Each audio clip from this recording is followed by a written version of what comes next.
Hello BookTube, welcome back to my channel. My name is Juan. I am just one reader, your favorite Mexican booktuber who reads in English, who is also a psychoanalyst and psychotherapist.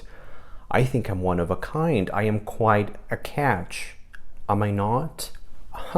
I'm kidding. Anyway, this is going to be my combined wrap-up for the months of September and October because I didn't quite read as much as I wanted to back in September, so I'm just combining it with October, which was a much better month in terms of reading. So anyway, you don't need these explanations. These are just my explanations, the things that I need to tell myself in order to sleep peacefully every night. Anyway, the first book I want to mention is Under Major Domo Minor by Patrick DeWitt. Patrick DeWitt is a really great author. I really like his flair, his style, his voice. I really think he's a great stylist. However, this book was not a good fit for me or a good match for me. I wasn't really invested in the story. I thought there were some really incredibly amazing ingredients in this book, but it never quite came together for me as I really thought it would and wanted it to. So the book sort of fell apart by the end. It felt like a half-baked cake with great ingredients, but raw ingredients that you can't quite consume, if that metaphor makes sense to you.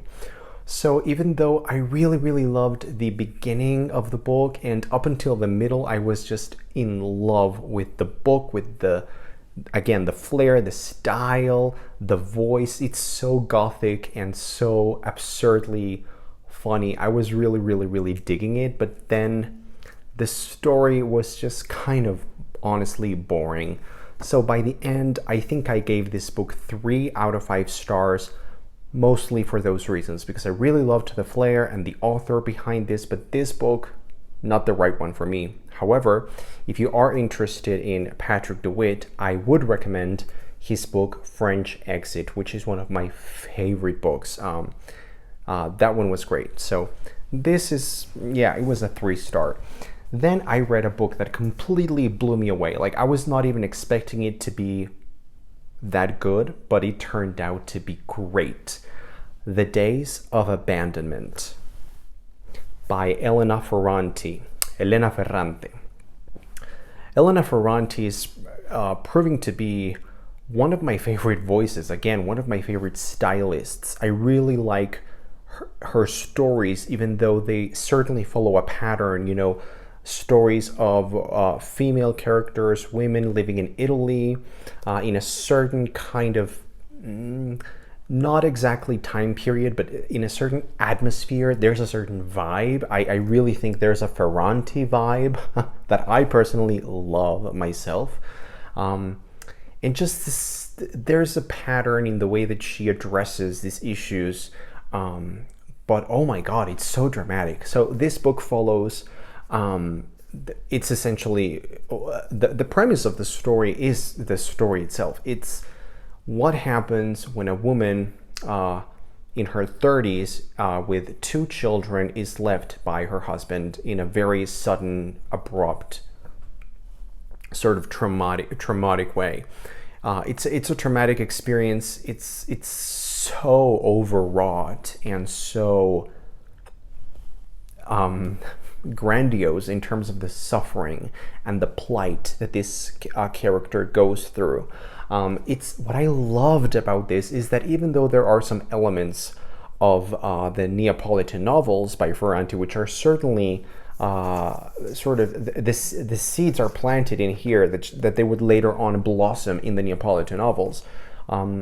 Even though you could recognize some of the same ingredients in this book, it still felt fresh enough. It still felt urgent, and it just felt like a great read. It's very short, so if you're looking for something to read over the weekend or at the beach or on a holiday or like in between like work or sessions or activities or whatever, this is a book that you can read in short outbursts, but also I would recommend this book to be read just in one go or in like 2 sittings. That's the way that I approached it, and I loved it. This book was terrifying.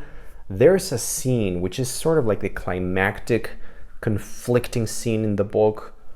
I was completely glued to the page. Like my eyes were just completely soaking, like the words and the ink of the book was like just being soaked into the essence of my being, if that makes any sense. I couldn't put it away.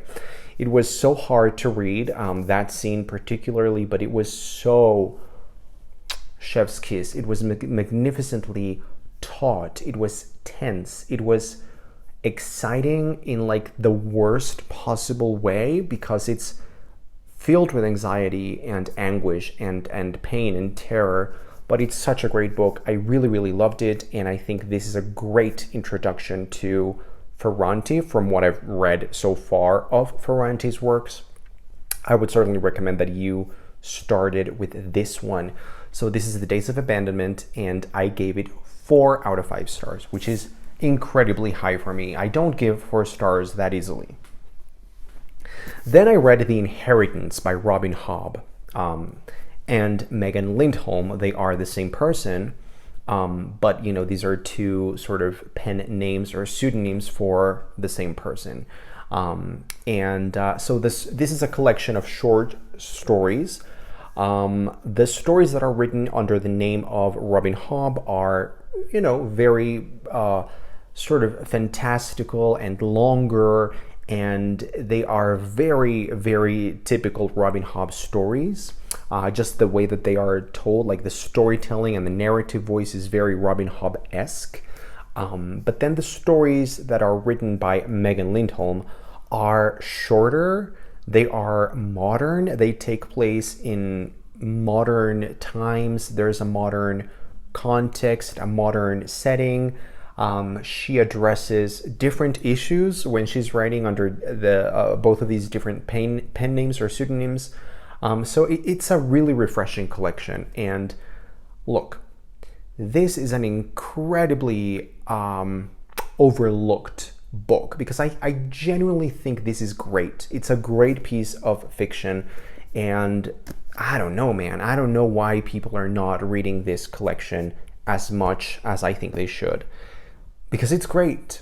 There are, I think, like 10 stories in here, maybe, approx. Like it's just a number that came to my mind, but yeah, it's like approximately 10 stories. Look, there's a couple stories in here that just blew me out of the water. Like, they were completely just mind-blowingly good, like real gems of what I consider to be one of the hardest formats to write in, which is short stories. The first story in here, which is A Touch of Lavender. What? I was reading that story and it was so unbelievable what was sort of happening before my eyes. Like, do you have those kinds of experiences? Like, you're just sort of surprised and shocked and delighted at the same time. It was, I don't know, it's hard to explain. Some of the stories are a little bit more traditional. Some of them are more, like I said, Robin Hobb-esque. Like, there's a story that takes place in the Rain Wilds. But still, every story is great. I genuinely believe this book is going to be one of the best books of 2022 for me. One of the best things that I've read this year so far, for sure.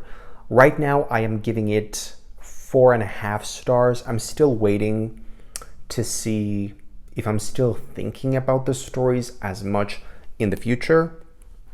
And if so, I will be changing my rating to 5 stars. But let me tell you, you need to read this collection after you have read all of the Robin Hobb Realm of the Elderlings books. But yeah, this was just such a great piece of short fiction. I wasn't expecting it to be that great. Then I read Blonde by Joyce Carol Oates, and I am laughing because I didn't really read it. I DNF'd this book. At first, I was really into it. I was really liking the sort of weird style that Joyce Carol Oates was using here. But there came a point by page 180 where I was just not really interested anymore. I really like her writing. I think Joyce Carol Oates is, of course, like an amazing author, an amazing storyteller. But honestly, I don't think this book was right for me. Like, I don't think I was right to choose this book, to pick it up. This book was never for me. I don't know who Marilyn Monroe was. I have never really seen anything with her or by her. She's just this kind of like mythical creature that lives in my unconscious just because she's a figure that everybody shares, you know? It's like a collective unconscious thing, like a collective memory thing. So of course I know of Marilyn Monroe, but I don't really know anything else except she existed, you know? So I didn't really find it all that interesting to me personally. And I was just not interested by page 180 or something. I wasn't disliking it. I was just not actively reading it. And so it just sort of fell to the wayside, and I just decided, well, c'est la vie, mon ami. Let's DNF this bad boy. I don't think I will be watching the movie, the adaptation. I'm just not really interested in Marilyn Monroe. Now, talking about adaptations, I watched The Rings of Power, the Lord of the Rings shit show on Amazon Prime. The Rings of Power, I watched it religiously every single Friday. I was there, I was tuning in, and I was paying attention, and it was so bad. It was so horrifyingly bad. By the end, it was sort of laughable and pathetically bad. But it was so bad that, in fact, it made me go and pick up The Silmarillion by J.R.R. Tolkien, a book that I had been trying to finally pluck up the courage and read for 25 years, I think. For 25 years, I've had this copy. It was given to me by my dad when I was a wee bit of a child, just a very tiny lad, a very young lad. And only just now did I finally read this book. I liked it. It was much better than I thought it would be. It was much more accessible than I thought it would be.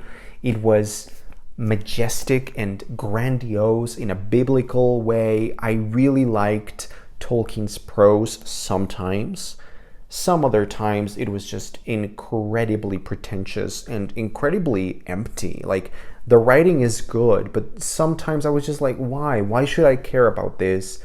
I don't really care about what's going on. There's no storytelling whatsoever going on here. It's just like what it is, which is a history of Middle Earth, but completely not compelling.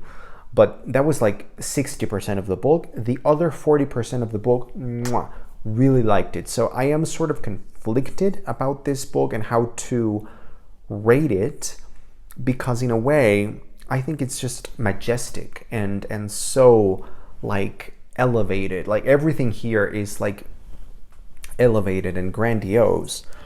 But am I really gonna be thinking about the Silmarillion in the future? I honestly don't think so. I don't think finding about Tolkien lore really interests me. I don't think I put a lot of value in that, honestly, myself as a reader. So I am giving this book a 3-star rating, and I think it's a very positive one. I don't look down on this book by any means. It's what it is. It's good. It's fine. It's not great. It's just fine.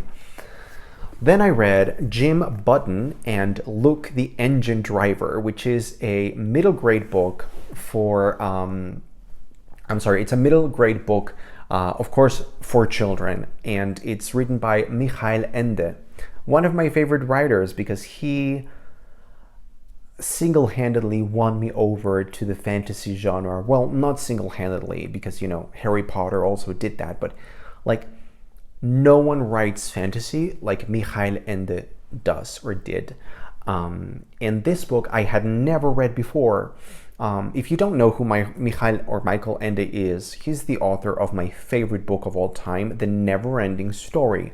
And he has a lot of books for younger children, this being one of them, one of the more popular ones. And it actually just got an adaptation as well. I think also in Amazon Prime, although I haven't watched it yet. This book tells a very simple story. It's, a story of friendship and sort of expanding your horizons culturally in different societies. And, it's an exploration on very important topics for children to learn about. It's just a nice, warm, cozy story. Nothing to write home about, honestly, for me, because I am not 5 years old. But I enjoyed it, and I would give it a 3-star rating as well. But it's not for me, so I don't feel like it's fair to be rating that book, So anyway, then I read Harry Potter and the Chamber of Secrets because I'm slowly doing a read-along, a read-along. This is like the 40th, 50th time that I've read this book. This has always been one of my favorite Harry Potter books. I think it's just so charming, so delightful. Yes, there are some major plot holes and contrivances and whatever. Yes, I know the Harry Potter books are not perfect, but no book needs to be perfect. Especially the magic and the magic system and the world building. It doesn't have to be perfect, so chill. Because you know what? When authors try to be perfect with their magic systems and world building, that's when we get Brandon Sanderson. And we don't want Brandon Sanderson or anything related to that kind of writing. I just find Brandon Sanderson to be exactly the kind of fantasy that I stay away from. I don't like him.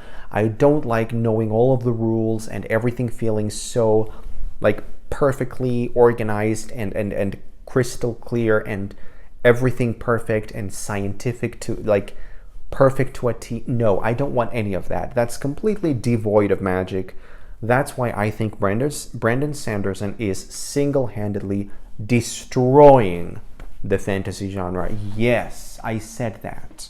Now come at me. You will hate me and kill me in the comments below. I don't care. I'm used to it.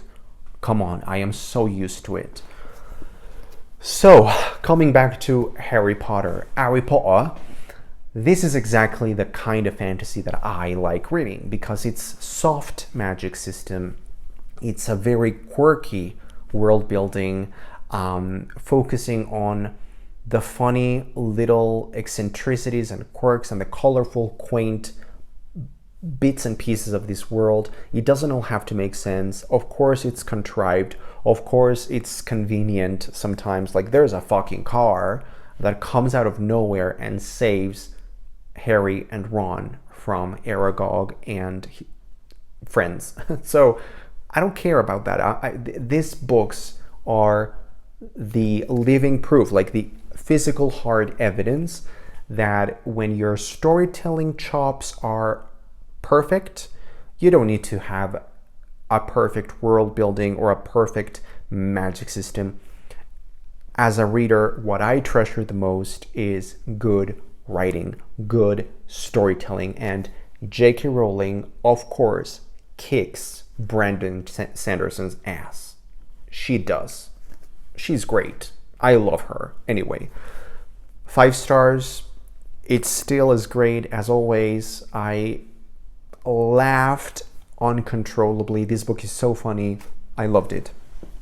And also I started reading it on my birthday because I am a weird person, and every single birthday I read a passage of Harry Potter out loud to myself. I am so weird, but that's something that I do, and I did this year as well, and I loved it. Okay, we're almost done. The last book that I completed in October was Shaman'S Crossing by Robin Hobb. This is the first book in a trilogy by Robin Hobb, which is the Soldier Son trilogy. It is not related to the Realm of the Elderlings, the Fitz books, the Life Ship Traders, the Rain Wilds, anything. It's completely unrelated. It's completely separate. It takes place in another world. There's different characters. It's a different atmosphere and vibe. The writing is similar to the Realm of the Elderlings books, but it's also very much its own narrative style, I think. This tells the story of a young-ish character, a boy, and then grows up to be like 17 or 18 in the rest of the story. His name is Navar Burvell, and I'm not going to spoil anything here. I'm just going to say I really, really loved the character, although I think we're going to get to know the character really in the following books, because here he's sort of a wallflower of a character, especially in the second and third portions of the book. But anyway, it's a very interesting story. I really like the magic that she is using in these books, in this trilogy. I really like the exploration of themes. I think she's very brave as an author and also incredibly clever. However, I do have some qualms and problems with this book, as always with Robin Hobb. Robin Hobb is by no means a perfect writer. She really needs a better editor. She needs to edit her books in a different, more effective way. Here, even though I really liked the book by the end, and I gave it 4 out of 5 stars, which is a pretty high rating for me, I still think this book could have been edited severely, like heavily edited. I think there are some parts that are perfect the way that they are, especially the beginning. The first 200 pages of the book I thought were magnificent. But then, we get into some trouble. And with Robin Hobb, it can be repetitive, it can be meandering, it can be sort of going around in circles in a weird way, and I did feel some of that. I did get some of that feeling here. It wasn't really bad. I was never bored. I was never exasperated, for example, like the way that I was with Assassin's Quest, which is a horrible book. No, this was much better. It was a really good book, but I still think it could have been better had there been a more efficient editor or a better editing process. But it was good. It was good. There are some things that made me very uncomfortable in a good way. Like, I really want to see what happens in book 2 and book 3. And yeah, I'm just excited to read another interesting, complex Robin Hobb trilogy. So that's everything that I finished in September and October. And then right now I am slowly making my way through Letter from New York. This is a nonfiction piece by Helene Hanff. Helene Hanff is one of my favorite writers. She was a person that I think I could really relate to. She was like a sweet, grumpy, warm, just incredible old lady. That's the way that I picture her. She makes me think a lot of my grandmother. She makes me think of Emily Gilmore. I don't know. She's just again such a wonderful voice. And I really, really love everything that she wrote in her lifetime. This is the last book of hers that I have yet to read. So I am saving this book so much because I don't want Helene Hanff's work to be over and done with. I don't want to be done with her. but in a way, that's unescapable, of course. So I am taking this book very slowly. It's a collection of very short pieces and musings and anecdotes and just random thoughts about New York City back in the 80s. What's not to love about this book? This book is made for me. It should be like there should be a note on the front of the book like this is for you, Juan. This is for me. It's so delightful. It's charming. It's actually made me weep. It's made me laugh. It's made me like close the book and just it's so great. Anyway, so I am taking this very slowly, like a couple of pages every day, and that's what I'm reading right now. So leave a comment down below and tell me whatever about any of these books, and let me know what was the best book and also the worst book that you read in October or in September or just in the year. Just tell me something interesting. And here in my channel, I am a big supporter of embracing negativity. I think we need to embrace negativity just as much as we do positivity. So leave a comment down below and tell me what is the worst book you've read this month, this week, this year, in your life. I think we need to be less afraid of negativity and negative comments. Like, we're not doing anything. We're just talking. We're just thinking. It's just an opinion. It's completely subjective.